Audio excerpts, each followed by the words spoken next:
OK, máme tu jeden problém, pretože dáma, ktorá má piť pivo, ho nepije, takže ak ju niekto nahradí, nejaký gentleman, prípadne nejaká dáma, ktorá si na to trúfa, nech sa páči.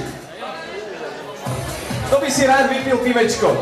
Jeden pán asi. Pán by bol úplne najvhodnejší. Je tu niekto, kto si chce zasúťažiť?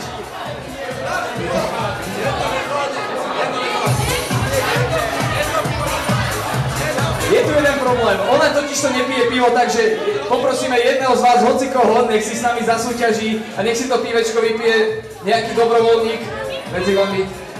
Michal, vraj nejaký Michal. Michal, poď sem medzi nás. Aj. Michal je dosť vysoký, takže toto bude veľmi zaujímavé. Myslím, že to môžeme odštartovať práve v tejto chvíli. Tí, ktorí majú zaviazané oči, lejú pivo do hrdla tým, ktorí oči zaviazané nemajú. 3, 2, 1, štart!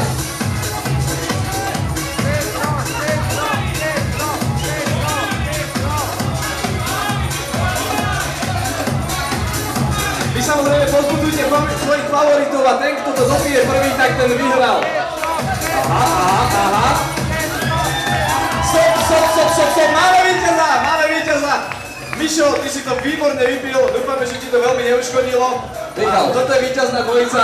Vy dva samozrejme nezúfajte, pretože toto tričko, ktoré držíš v rukách, tak to sa stáva tvojím. To je promo tričko Radio Max a vy víťazí. To môžeš krstiť napríklad svoje dieťa. Ty si nechávaš tričko a môžete si rozdeliť tieto darčeky, ktoré máte od Irish Castle, Babu, z Nových Zámkov a od Radio Max. Takže rozdeľujte si, ty si víťaz, ty si tiež víťazka. Radio Max Comeback Party pokračuje v Irishi z Nových Zámkov po 3 rokoch opäť raz my dvaja. A to je DJ Spartak až do 4. hodiny ranej.